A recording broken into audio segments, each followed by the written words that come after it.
the 10 worst things Yellowstone's main characters have done. It's crazy to think that almost a year has passed since Yellowstone vacated our televisions for good. Well, at least until those planned spin-offs kick in. For a while there, it was the gnarliest show on TV, chock full of violence, bloodthirsty cowboys, and evil rich people vying to attain as much money and power as possible. And that was just the behind-the-scenes drama. At its best, Yellowstone was really about morally gray people doing bad things to protect their property. A battle of wits between embittered men and women who willingly circumvent the law to achieve what they perceive as the greater good. It wasn't always perfect, and at times it resembled a cheesy soap opera. Still, there's no denying that Yellowstone offered a thoroughly entertaining look at life on a ranch as seen through the eyes of John Dutton, Kevin Costner, and his fragmented batch of kids: Beth, Kelly Reilly, Jamie, Wes Bentley, and Kayce, Luke Grimes. The fact that all of them were about as far removed from perfection as Taylor Sheridan is from Shonda Rhimes actually made the series more enjoyable than it had any right to be. But just how bad were the Duttons? Well, grab your cowboy hat, crack open some beer, and pull up that acoustic guitar as we explore the 10 worst things the Yellowstone main characters have done, listed by season. Rainwater kills Lee, Season 1. Yellowstone kicks off with John Dutton's cattle straying onto the Broken Rock Reservation after Robert Long, Jeremiah Bitsui, brother of Kayce's wife, Monica, Kelsey Bill, cuts down the barbed wire fence to let the herd cross over, forcing the hard-nosed rancher to mount a nighttime operation to bring them home. Chief Thomas Rainwater, Gil Birmingham, anticipates this move and ensures the Broken Rock police are on the scene to protect the cattle, believing the herd now belongs to his people on the reservation. A gunfight erupts, and in the chaos, Robert shoots and kills John's eldest son, Lee, Dave Annable. Kayce then shoots Robert in retaliation, an action that forever fractures his relationship with his wife and establishes his conflict as a man torn between his family's world and Monica. In actuality, Rainwater set the whole conflict in motion. Rather than return John's cattle to their rightful home, the newly anointed tribal chairman seizes the opportunity to make a political statement and publicly challenge John's power. He aims to reclaim the ancestral land from the Duttons and delivers the first blow by deliberately creating a tense situation that quickly spirals out of control. He knew John would come for the cattle, and while he never intended for Lee to die, he must assume responsibility for lighting the fuse that set off the series' ultimate war. Jamie kills a reporter, Season 2, to maintain power. Still, none of them compares to Jamie,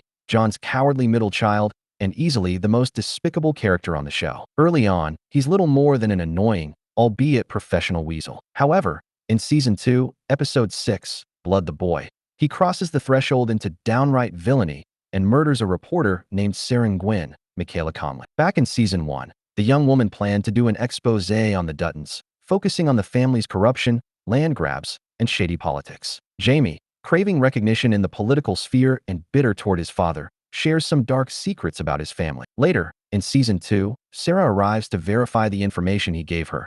But at this point, things have changed and Jamie regrets his actions. He eventually tells John and Beth, who order him to take care of the situation. So Jamie meets Sarah in private under the pretense of another interview. He pleads with her to halt the story, and when she openly admits to feeling satisfaction at the prospect of exposing the Duttons, Jamie snaps and slams her head into a car. Then, weeping and apologizing profusely, he finishes the job by strangling her. This event forever sullies Jamie's character, though it is odd that no one inquired about Sarah after she disappears. Kayce kills Teal Beck, Season 2. The first season of Yellowstone hooked viewers with weekly shocks, bears, fence posts, clueless tourists, even exploding meth houses, before Season 2 found its stride as a character-driven drama building to an explosive finale, where Kayce shows his brutal side by killing a man mid-bathroom break to rescue his kidnapped son, Tate, Brecken Merrill. Let's back up. Season 2 introduces the Beck brothers, Malcolm, Neil McDonough, and Teal, Terry Serpico, who wage war against John Dutton over a proposed casino. They unleash every intimidation tactic imaginable,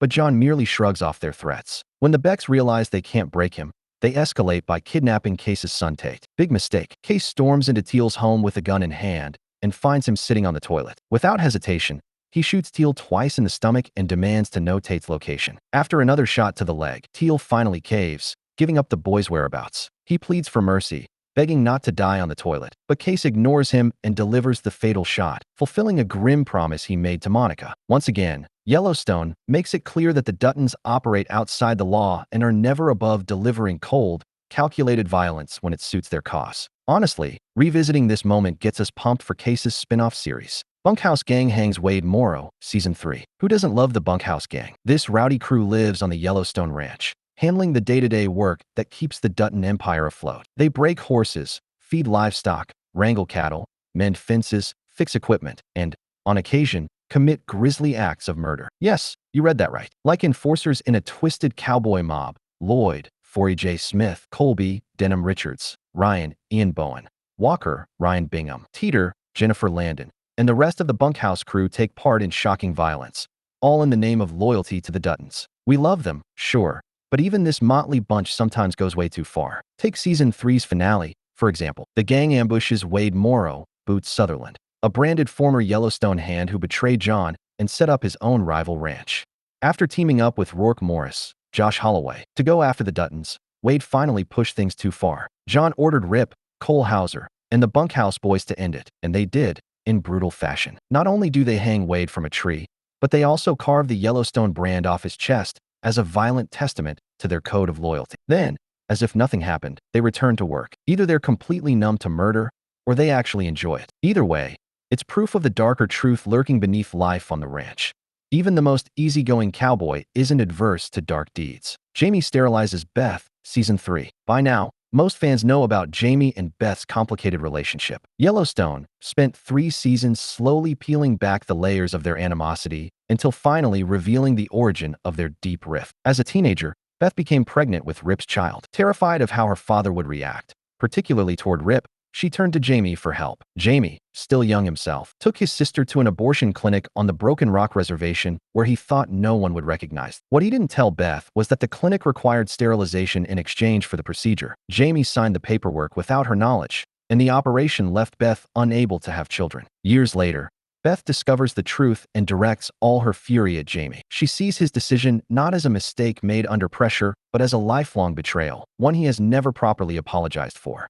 Instead, Jamie deflects blame at every turn. While it's true he was put in a difficult position, a more responsible choice would have been to explain the situation to Beth or, at the very least, own up to his decision in the years that followed. His failure to do either cemented him as the target of Beth's unrelenting hatred, deeply fractured the family, and set off a chain of consequences that ultimately tore the Duttons apart. John never told Jamie he was adopted. Season 3. We've already discussed at length why Jamie sucks. He's a volatile mix of insecurity, spinelessness, and pent-up aggression, much of it stemming from his father. It's fair to say Jamie's endless string of reckless mistakes comes from his uneasy place within the Dutton clan. While Lee, Dave Annable, Beth, and Kayce are strong, reliable, and more than capable of holding their own in a barroom brawl, Jamie leans on his book smarts to survive the frontier, which is an approach that never sat well with the others. Eventually, we learn why. Jamie is adopted, a truth that shook actor Wes Bentley to the core. Worse still, he never knew. Everything he'd done, the lying, the murder, the shady deals, the endless battles with Beth, was for a family that wasn't even his by blood. This revelation, dropped in Season 3, sends Jamie spiraling, suddenly torn between loyalty to John, the man who raised him but lied, manipulated, and abused him, and his real father, Garrett Randall, Will Patton. Here's the real kicker. John deserves much of the blame for Jamie's actions. Withholding the truth about Jamie's adoption was a cruel move that further damaged an already fragile individual, and it ultimately came back to haunt John. For all his talk about loyalty and family, John was just as duplicitous as the son he despises. Beth blackmails Jamie, Season 4. Things take a complicated turn at the end of Season 3 when market equities and Rourke orchestrate a hit on the Duttons that nearly wipes out the entire family. Season 4 opens with the ramifications of this violent act, and it all somehow leads back to Jamie. By now, John's adopted son has severed ties with the Duttons and grown closer to his biological father, Garrett. Well, surprise, Garrett helped with the attacks, putting Jamie in an impossible position: pledge loyalty to John by killing Garrett, or finally cut the Duttons off for good. Spoiler alert, he chooses the former. Jamie murders his father in cold blood, hauls the body to the infamous train station, and buries his problem. Unfortunately for him, Beth shows up with her phone, snaps a photo of Jamie disposing of the body, and promises to release it publicly unless he follows her and John's orders from that point forward. It's all a bit soap opera-y and more than a little contrived, but such is life on Yellowstone. Beth's blackmail also underscores a plain truth. She and Jamie will never find common ground. Rather than work together to protect the ranch, or even let bygones be bygones, Beth continues to torment her brother, pushing him to the brink in ways that feel more cruel than cool. When a show makes viewers start to feel sorry for Jamie of all people, you know something's gone off the rails. Rip kills Rourke, Season 4. We'd be committing a grave sin if we didn't include Rip on this list. John's violent, ill-tempered right-hand man has carried out more than his share of heinous acts in the name of his beloved boss, making him one of the show's most terrifying figures. And yet, somehow, we still root for him. Heck, we even cheered when he married Beth, even if his choices are often indefensible. At the start of Season 4, for example, the Duttons have quite a few loose ends to tie up. Specifically, Rourke, the conniving businessman who helped arrange the assassination attempt on the Dutton family. When we first meet him, Rourke calmly spars with Beth while fishing in a river. And funny enough, that's how he dies as well. Only instead of Beth, it's Rip who shows up, and he doesn't bring a gun. Instead, he produces a cooler, pops the lid, and hurls a god-darned rattlesnake at Rourke. Honestly, it's one of the most unintentionally hilarious moments on the show, death by flinging snake. Who saw that coming? Still, while Yellowstone thrives on brutal justice, it's hard to keep rooting for Rip when he turns into John's personal Terminator, mowing down enemies without hesitation. He works best as Beth's rough-edged, tough-as-nails partner, not as the Duttons' far too loyal executioner. John runs for governor against Jamie, Season 4. In another punk move, John decides to humiliate Jamie by dropping a boulder on his political ambitions by stepping into the race himself. From John's perspective, the decision makes sense. By this point, Jamie has proven himself a dangerous liability, intelligent, insecure, and willing to murder when cornered. John sees his adopted son not just as a threat to the Duttons, but to all of Montana. Rather than allow Governor Linnell Perry, Wendy Moniz, to endorse Jamie, John swoops in and announces his own candidacy. The act is cruel, especially after Jamie has bent over backwards for the family, even going so far as to kill his biological father, Garrett. But John isn't done. He twists the knife at a press conference that Jamie believes is meant to boost his career. When Jamie arrives, he's stunned to see John waiting. "I'm surprised to see you here," Jamie says. "I wouldn't miss this for the world," John shoots back. Finally, as Jamie prepares to step onto the stage, the killer blow drops. John Dutton, not Jamie, is receiving the endorsement. Ouch.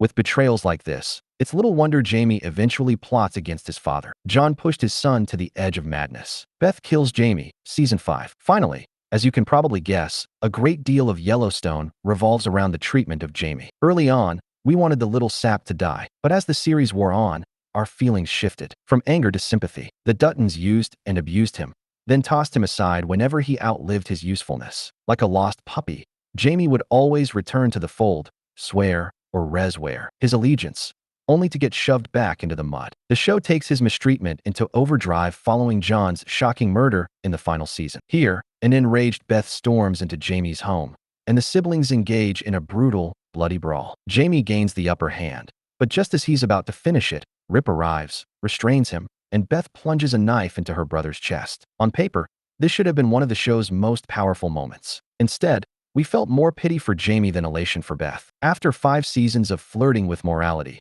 however twisted, the show robs Beth of a true reckoning. She doesn't get a bravura moment of justice. She kills her brother in the most cowardly way possible, and it's not even clear Jamie deserved that fate. Instead, Jamie's death feels like needless melodrama, reducing Beth to the very thing she despised in him, a conniving, petty worm.